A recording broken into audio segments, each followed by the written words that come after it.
Huh?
Chevra Bezrat Hashem, the cover the Heilige Shabbos, the covered Purim in 50 days, 50 days. We're in Shovavim. Ami just sent me a Geshmak quote that I've yet to look at, but maybe it's the one right behind him. It takes a great deal of complexities to be simple. Wow. By the Rupshitzer. Sister Elena, amazing. And beautiful, beautiful background. Ami, how you doing? Goes with Rabbi Nachman. It goes with Rabbi Nachman saying that it takes a lot of patience to have a lot of strength of patience with yourself. Oh, to love yourself. Takes a lot of patience to love ourselves, and we're gonna mention a story today that's gonna tie into that. Throughout the Shem, a lot of patience, a lot of forces, a lot of husks that are trying to battle us. And I'm just trying to get what's there. Okay, amazing. So Tefillah b'Shem Kol Yisrael for Pesach. Reuven ben Yosef Asar Baruch Bas Yehudi Yona Bas Bas Shir Bas Bas Sanar Reuven ben Mani Tova Bas Pero and Yoshua Shlomo and Yosef Ishayahu. In Eloi Nishmat Yehudi Spracha Bas Nechemia Meir Neshama have an Aliyah Chavra Lukute Tefillah on Sefaria. So I think we're in volume 1. My earbuds. I may have put them to save. Volume 1, Tefillah 2. Volume 1, Tefillah 2. Okay.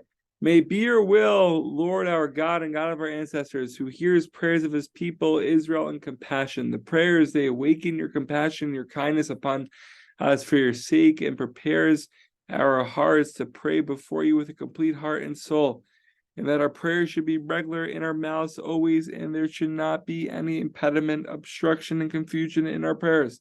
Master of the universal shepherd of Israel, who leads Yosef like a flock, you are enthroned on the cherubim. Appear to us in your great compassion, your holy light that draws on us holiness and purity, in order that we should be compelled.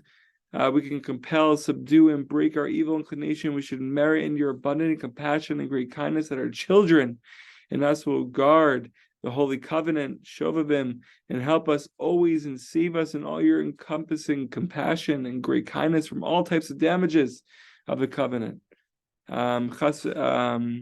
Chas Shem, whether in thought, speech, or deed, whether by mistake or intention, whether compelled by force or through desire, whether through the sense of sight, hearing, or all other senses. B'ezrat Hashem, there's more to the tefillah.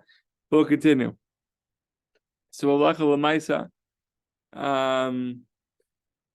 I didn't check halacha l'maisa today, so we're going to continue with Pirkei Avot. B'ezrat Hashem. and we'll continue with halachos tomorrow. So we're on chapter 2, Mishnah 14. Rabbi Elazar said, be diligent. By the way, I think this is the Rabbi Elazar that was the earliest one to the Beit. Here, I'll just wait. So we're starting with Pirkei Avot, chapter 2, Mishnah 14. Rabbi Elazar. This is Rabbi Elazar, who was the first one on the base and the last one out, I believe. We learned this the other week. So anyways, he said, be diligent to learn Torah, know what to answer the heretic, and know before whom you toil, and that your employer can be relied upon to pay for your labor. So when we say, and know before whom you toil over, or for, strive to penetrate both the revealed and hidden dimensions of the Torah so you can know the Creator and serve Him with a whole heart. Right, so we shouldn't limit ourselves. I think we know in Sichot around 27 or 28, something like that, where Rabbi Nachman talks about us visiting the world of Torah, right? And it's not just enough to be in one place our whole lives, but really to visit all places, right? It's amazing visiting the Alps of the Torah, the Romes of Torah, the Australias of Torah, right? There's so much. There's so much as a sea of wisdom, and why not just dive in and mamash get consumed by the water? It's amazing. What else do we have here? There's a lot. So something that sparked this idea of know what to answer the heretic. Now this is like kind of similar. We'll get to Ami's quote and what Ami said about Rabbi Nachman in just a second, but something that sparked inside the heads is the sixth Aliyah in Parsha V'Eschanan, and there it talks about Shema. Rashi says some amazing things there, but it says on the pasuk Zion of that Aliyah, V'shinata l'vnecha v'dibarta bam b'shivtecha b'beitecha v'lecha v'derech u'b'shavcha uv'kumecha. You shall teach them to your sons and speak of them when you sit in your house and when you walk on the way and when you slide down and when you rise up. Now Rashi says on the spot something so beautiful, and this is something that is connected to what we're learning to here, but also just for it's just a life thing. Hebrew vishinanta, this is an expression of sharpness, meaning that these words should be sharply impressed in your mouth, so that if a person asks you something, you will not have to hesitate about it, but you'll tell him immediately. This is unbelievable. This is just on the word vishinanta. We'll not go any further. I mean, there's so much more in this Rashi, but I mean, I get it all the time. I don't have any clue what to say. Mamish. Remember, like we had like a house minion, and someone asked like certain halakha. I just had no clue. I had no clue.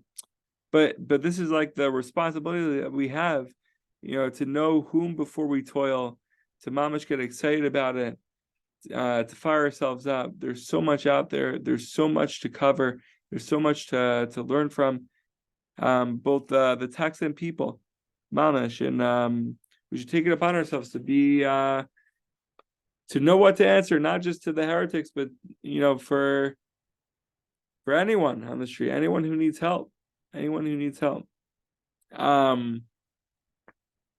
There's also one more story that we'll get to about answering a heretic.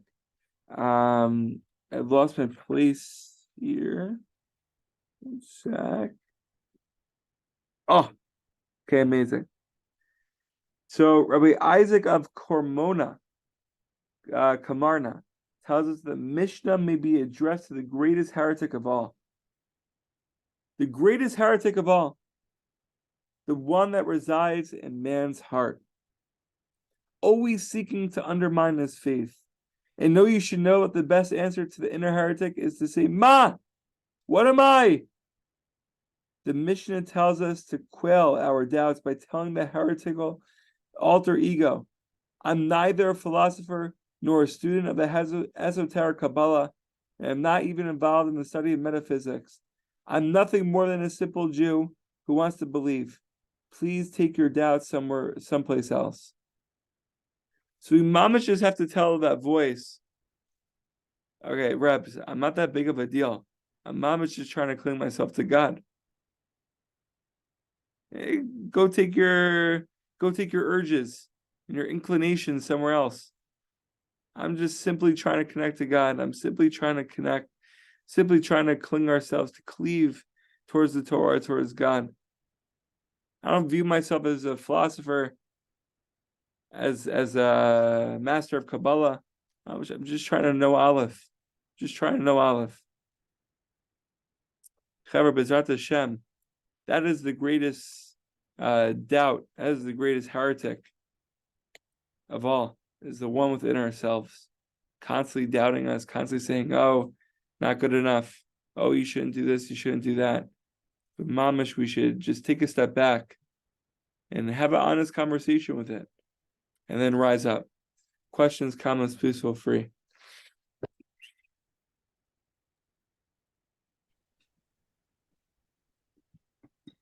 Jack, my Rebbe says to do that. The Kersey says when talk to the it's hard. Talk to it like it's a child. To tell you to come back to it later. Treat it like a child. Treat it like a baby. It's true. It's heading into later. Like let it cry. Let it cry. Mamish. Rabbi Nachman used to say, it says here that I know what to answer to the heretics. Or no, he says like this, I am a know what to answer the heretic. I am a know what to answer the heretic. I am my followers. That's the answer to the heretics. I am my followers. It's the fire of Breslov. The fire of Breslov. Amazing. Any other questions, comments? Fire. Anything? Very good, Jack. Okay, let's fire it up. Very good. Let's have a great night. Shall be well, and enjoy Eretz Yisrael. Whether we're physically in the land or outside the land, we're always in the land. Mamish. We just have to put our hearts there. Amen. Be well. Be well.